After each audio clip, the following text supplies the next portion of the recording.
नमस्कार दोस्तों, राजनीति शास्त्र एकेडमी में आपका स्वागत है। तो आज हम प्रश्न नंबर 86 से शुरू करते हैं। यूकेपीएससी लेक्चरर पीवाईक्यू सीरीज जो हमारी चल रही है। ठीक है, आइए क्वेश्चन को देखते हैं। मूल क्वेश्चन क्या था? क्वेश्चन आया था, भारत सरकार अधिनियम 1935 के विषय में निम्न में से क्या असत्य है? तो सही आंसर है बी, आवंटित प्रदत्त विषयों के संबंध में प्रांतों के पास स्वायत्ता नहीं थी, जबकि जबकि स्वायत्ता दी गई थी। ठीक है, आइए इसको देखते हैं। तो ये क्वेश्चन था, इसका सही आंसर प्रांतों को सौंपे गए विषयों में स्वायत्ता नहीं थी, ये गलत है। ठीक है, उत्तर की विस्तृत व्याख्या देखें तो government of India act 1935 British शासन का सबसे महत्वपूर्ण अधिनियम था। इसके अंतर्गत क्या क्या प्रावधान किए गए? संघीय संरचना का प्रस्ताव पारित किया गया। ठीक, प्रांतीय स्वायत्ता दी गई, प्रांतों को स्वायत्ता दी गई। ठीक है, ऑटोनॉमी बना दिया गया उनको। जबकि यहाँ क्या है, उन्होंने ऊपर क्या दिया है कि नहीं दी, तो ऑप्शन वो गलत हो जाता है। द्विसदनीय केंद्रीय विधानमंडल बनाए गए। ठीक, संघीय न्यायालय की स्थापना की बात की गई। दो नए प्रांत बनाए गए, सिंध और उड़ीसा। ठीक, भारत में पहली बार संघीय लोक सेवा आयोग, रिजर्व बैंक और संघीय न्यायालय बने। किसके तहत? 1935 के अधिनियम के तहत। तो विकल्प बी क्या है? गलत है वो, क्योंकि वास्तव में 1935 का अधिनियम प्रांतों को स्वायत्तता देता था। प्रांतीय मंत्रिमंडल अपने प्रांत के विषयों पर शासन करता था। बाकी विकल्पों की व्याख्या देखें तो बाकी विकल्प ए सही था। ठीक, ये लागू किया गया था किसके द्वारा? ये इट वाज इन्फोर्स्ड इन जुलाई 1935। ठीक, और दूसरा जो ऑप्शन था कि इस अधिनियम से दो नए प्रांत बने, ये भी बिल्कुल सही है। ठीक, जो तीसरा ऑप्शन था कि केंद्रीय विधानमंडल में अलग निर्वाचन प्रणाली के तहत मुस्लिमों को प्रतिनिधित्व दिया गया, ये भी बिल्कुल सही है। आइए अतिरिक्त तथ्य की बात करें। 1935 अधिनियम को भारत के संविधान का ब्लूप्रिंट कहा जाता है। ठीक, इसी अधिनियम से आगे चलकर भारतीय संविधान के कई प्रावधान लागू किए गए। ठीक, प्रांतीय स्वायत्ता किस अधिनियम से शुरू हुआ? 1935 से। बार बार पूछा जाता है, सिंध और उड़ीसा प्रांत किस अधिनियम से बनाया गया? 1935 से। और संघीय न्यायालय कब बना? 1937 में। किसके तहत? 1935 के अधिनियम के तहत। हम पहले पहले वाला ऑप्शन है जो पहले वाला ऑप्शन जो आया था कि यह राजा द्वारा हस्ताक्षर किए जाने के बाद यह जुलाई 1935 में लागू हुआ। बिल्कुल, कौन से राजा के द्वारा? ब्रिटिश किंग के द्वारा यह हस्ताक्षर किए जाने के बाद यह लागू होता है। ठीक, आइए उसके बाद हम देखते हैं। सिलेबस की बात करें तो यह प्रश्न Indian national movement and constitutional development government of India act 1935 से जुड़ा हुआ है। एग्जाम रेफरेंस आप लोग देख सकते हो कितना इंपॉर्टेंट है और आने की कितनी संभावना रहती है ऐसे क्वेश्चन की। बात करते हैं प्रश्न नंबर 87 का। ठीक, आइए मूल क्वेश्चन को देखते हैं। इस विषय में के एम मुंशी का अभिमत था कि उभरते लोकतंत्र को खंजर भोंका गया है। यह यूकेपीएससी का ओरिजिनल पेपर है, उसमें ही ऐसा क्वेश्चन आया है। ठीक है, तो सही आंसर है माले मिंटू सुधार 1909। ठीक, आइए इसको देखते हैं और क्वेश्चन को अगर समझे तो ये इस तरीके से भी आ सकता है, उदीयमान लोकतंत्र को छोरा घोंपा गया है। ठीक, यह कथन के एम मुंशी ने किसके संदर्भ में कहा? तो किसके संदर्भ में कहा था? सी, माले मिंटो सुधार के। आइए उत्तर उत्तर की विस्तृत व्याख्या देखते हैं। माले मिंटो रिफॉर्म, ठीक, कब होता है? 1909 में होता है। और इंडियन काउंसिल एक्ट 1909 भी कहते हैं इसको। ठीक, मुख्य प्रावधान क्या हुआ इसमें? भारतीयों को केंद्रीय और प्रांतीय विधान परिषदों में सीटें मिली, लेकिन पहली बार सेपरेट इलेक्टोरेट अलग निर्वाचक मंडल मुस्लिमों के लिए बनाया गया। किसमें? 1909 वाले एक्ट में। के एम मुंशी ने इसी के तहत कहा था। संविधान सभा के बाद के प्रमुख नेता हैं और विद्वान हैं। कौन? के एम मुंशी। इन्होंने इसकी आलोचना करते हुए कहा कि the rising democracy has been stabbed, यानी इस सुधार ने उभरते हुए भारतीय लोकतंत्र की पीठ में छोरा घोंपा है। ठीक, क्योंकि यह सुधार हिंदू मुस्लिम एकता को तोड़कर सांप्रदायिकता की नींव रखता था। ठीक, आसान भाषा में समझे तो माले मिंटो सुधार से पहली बार मुसलमानों के लिए अलग चुनाव व्यवस्था बनाई गई थी। इससे भारतीय लोकतंत्र कमजोर हुआ, इसलिए के एम मुंशी ने कहा कि लोकतंत्र की पीठ में छुरा सौंपा गया है। बाकी विकल्पों की बात करें, इसमें कहा गया था जो अगस्त डिक्लेरेशन था अगस्त डिक्लेरेशन था, इसमें कहा गया था कि भारत में धीरे धीरे ये जिम्मेदार सरकार दी जाएगी। ठीक, रही बात साइमन कमीशन की, ठीक, इसका विरोध साइमन गो बैक नारे से हुआ था।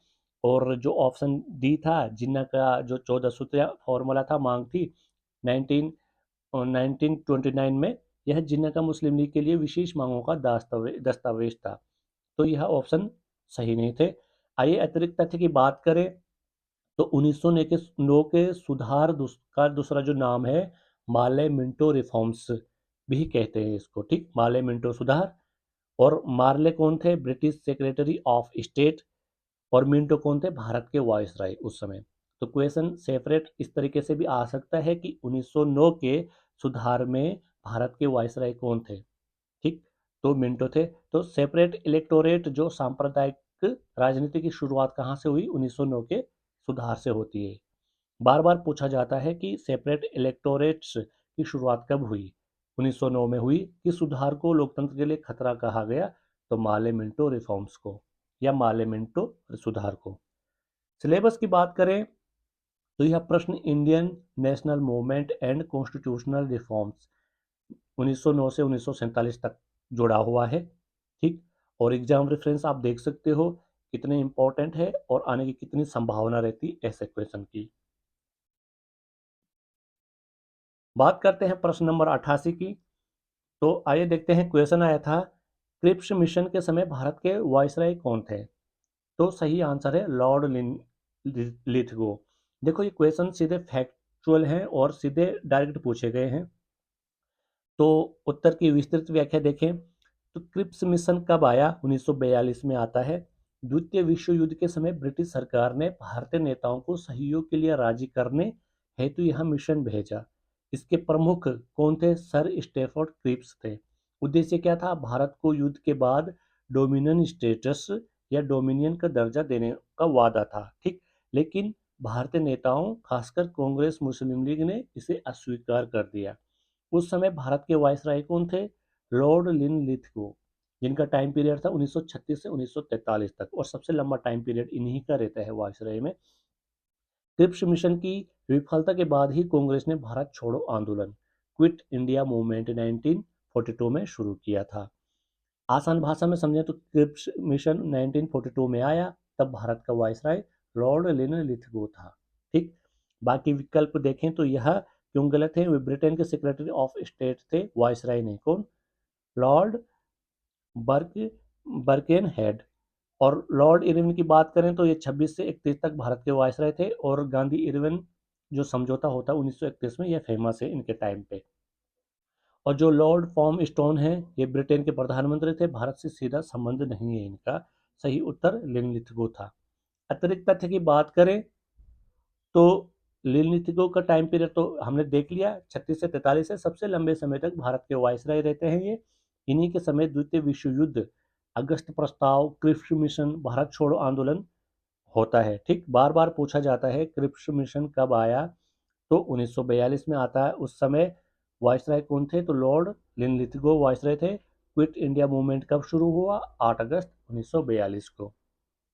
बात करें सिलेबस की, तो यह प्रश्न Indian national movement, constitutional reforms and freedom struggle 1940 से जुड़ा हुआ है। और एग्जाम रेफरेंस आप लोग देख सकते हो कितना इंपॉर्टेंट है। ऐसे क्वेश्चन तो बिल्कुल डायरेक्ट पूछे जाते हैं और कभी गलत नहीं होने चाहिए। बात करते हैं अब अगले क्वेश्चन की। प्रश्न है 89, इसको देखते हैं क्वेश्चन क्या आया था। क्वेश्चन आया था, भारतीय संविधान की प्रस्तावना के विषय में क्या सत्य है? क्या है सत्य? ऑप्शन ए है, यह मूलभूत मूल्यों एवं दार्शनिक विचारों को प्रस्तुत करता है, बिल्कुल सही। यह संविधान के सारे सार को लिखित में रखता है, बिल्कुल सही। यह संविधान की आत्मा तथा कुंजी है, बिल्कुल सही। यानी सभी सही है। इसको देखते हैं। और तो उत्तर की विस्तृत व्याख्या देखें, तो भारतीय संविधान की प्रस्तावना, प्रियम्बल, संविधान का परिचय और उद्देश्य बताती है, जिसकी शुरुआत होती है we the people of India, या हम भारत के लोग। और जो यह प्रेम्बल है, प्रस्तावना है, पॉलिटिकल स्टूडेंट के नाते आप लोगों को ये अच्छे से पता होना चाहिए और याद होना चाहिए। प्रस्तावना की विशेषताएं क्या है? मौलिक मूल्य और दर्शन हैं, जैसे न्याय, स्वतंत्रता, समानता, बंधुता आदि। ये सब क्या है? मौलिक मूल्य और दर्शन है। संविधान का सार है, संविधान में निहित सभी आदर्श प्रस्तावना में संक्षेप में दिए गए हैं। ठीक। संविधान की आत्मा और कुंजी किसने कैसे कैसे कहा? N.A. पालकीवाला ने इसे संविधान की कुंजी कहा। ठीक। और रही बात आत्मा की, तो के.एम. मुंशी ने इसे संविधान की आत्मा कहा।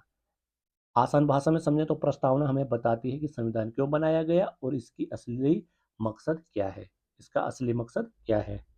बाकी विकल्पों की बात करें तो फंडामेंटल वैल्यूज एंड आइडियाज, ये बिल्कुल हैं। ठीक है, सभी विकल्प हमारे संविधान में जो दिए थे वो क्वेश्चन में, वो बिल्कुल सही हैं। ठीक। अतिरिक्त तथ्य की बात करें तो 42वां संविधान संशोधन होता है 1976 में। तो प्रस्तावना में समाजवादी, धर्मनिरपेक्ष और अखंडता शब्द जोड़ दिया जाता है, इसको याद रखना बार बार। केशवानंद भारती केस 1973 में सुप्रीम कोर्ट का डिसीजन आता है। उसमें कहा गया कि प्रस्तावना संविधान का हिस्सा है और क्या है? बेसिक स्ट्रक्चर का भी हिस्सा है। ठीक। बार बार क्वेश्चन आता है कि संविधान की आत्मा और कुंजी किसने कहा, ये किसे कहा जाता है? तो प्रस्तावना को कहा जाता है। प्रस्तावना में जो सेकुलर है, सोशलिस्ट शब्द कब जोड़े गए?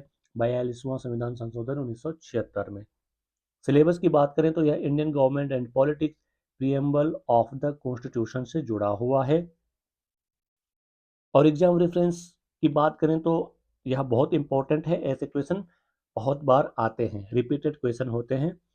आइए अगला क्वेश्चन देखते हैं। प्रश्न नंबर 90 की बात करें तो मूल क्वेश्चन को देखते हैं। क्वेश्चन आया था कि मद्रास राज्य बनाम चंपकम डोराइजन विवाद 1951 तथा बॉम्बे राज्य बनाम बॉम्बे एजुकेशनल सोसाइटी 1954 का संबंध किससे है? तो सही आंसर है सांस्कृतिक व शैक्षणिक अधिकार से। आइए इसको समझते हैं कि क्वेश्चन इस तरीके से भी आ सकता है। स्टेट ऑफ मद्रास बनाम चंपकम दोरायराजन केस 1951 और स्टेट ऑफ बॉम्बे बनाम बॉम्बे एजुकेशनल सोसाइटी 1954 किससे संबंधित है? ठीक। तो सही आंसर है कल्चरल एंड एजुकेशनल राइट्स। बात करते हैं उत्तर की। उत्तर की विस्तृत व्याख्या देखें तो state of Madras versus Champakam Dorairajan 1951 में, यह क्या था? यह स्वतंत्र भारत का पहला केस था जिसमें अनुच्छेद 29 के सब क्लोज 2 में सांस्कृतिक और शैक्षिक अधिकार पर फैसला दिया गया। ठीक। मुद्दा क्या था? मद्रास सरकार ने कॉलेज प्रवेश में जाति आधारित आरक्षण की नीति अपनाई थी। अब सुप्रीम कोर्ट ने कहा यह नीति अनुच्छेद 29 के 2 का उल्लंघन करती है, क्योंकि किसी भी शैक्षिक संस्थान में केवल धर्म जाति के आधार पर भेदभाव नहीं किया जा सकता।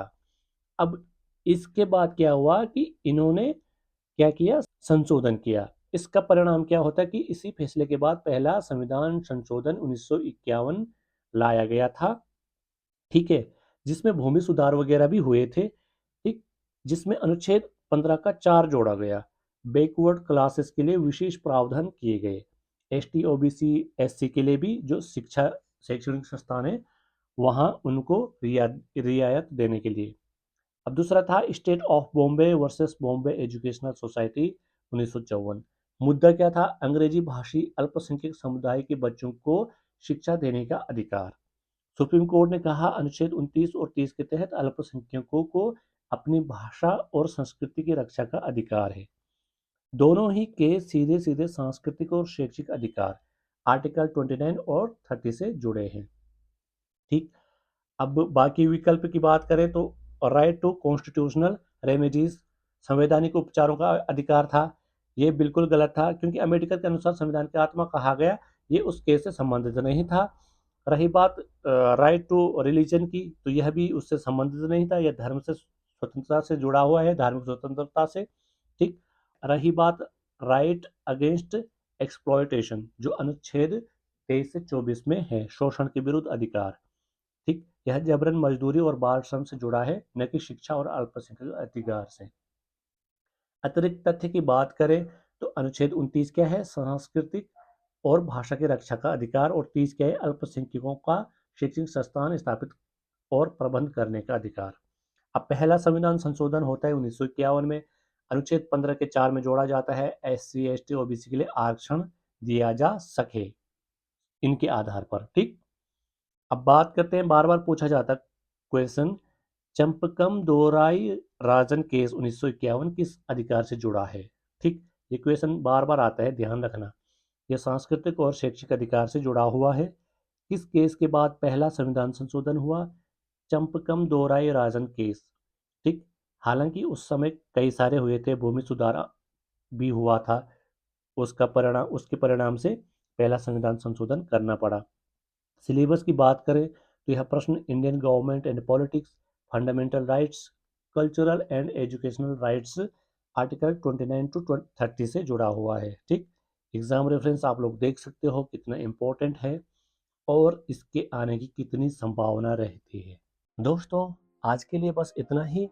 उम्मीद है कि आज के ये प्रश्न और उनका विश्लेषण आपके लिए उपयोगी साबित हुए होंगे। अगर आपको वीडियो पसंद आया हो तो इसे लाइक करें, अपने दोस्तों के साथ शेयर करें और सबसे ज़रूरी राजनीति शास्त्र एकेडमी को सब्सक्राइब करें ताकि अगला पार्ट और आने वाली सीरीज़ का कोई भी वीडियो आपसे मिस ना हो। जिन लोगों ने पिछले वीडियो अब तक नहीं देखे हैं वो पहले के पार्ट जरूर देखें, क्योंकि हर वीडियो पिछले वीडियो से जुड़ा हुआ है। और हाँ, आप हमारे टेलीग्राम चैनल राजनीति शास्त्र एकेडमी को जरूर ज्वाइन करें, जहां आपको free exam materials, UKPSC political science के करंट अफेयर्स अपडेट्स और पीडीएफ नोट्स मिलेंगे। जिन छात्रों को इस पीवाईक्यू सीरीज की पीडीएफ खरीदनी है वो टेलीग्राम से सीधे ले सकते हैं। फिलहाल पहले 11 प्रश्नों का एनालिसिस पीडीएफ मैंने एक सैंपल के रूप में फ्री अपलोड किया है, उसे जरूर डाउनलोड करें और पढ़ें। पढ़ाई में निरंतरता बनाए रखें, क्योंकि सफलता एक दिन की मेहनत नहीं, हर दिन के छोटे छोटे प्रयासों का परिणाम होती है। धन्यवाद, मिलते हैं अगले वीडियो में, तब तक के लिए जय हिंद और शुभकामनाएं।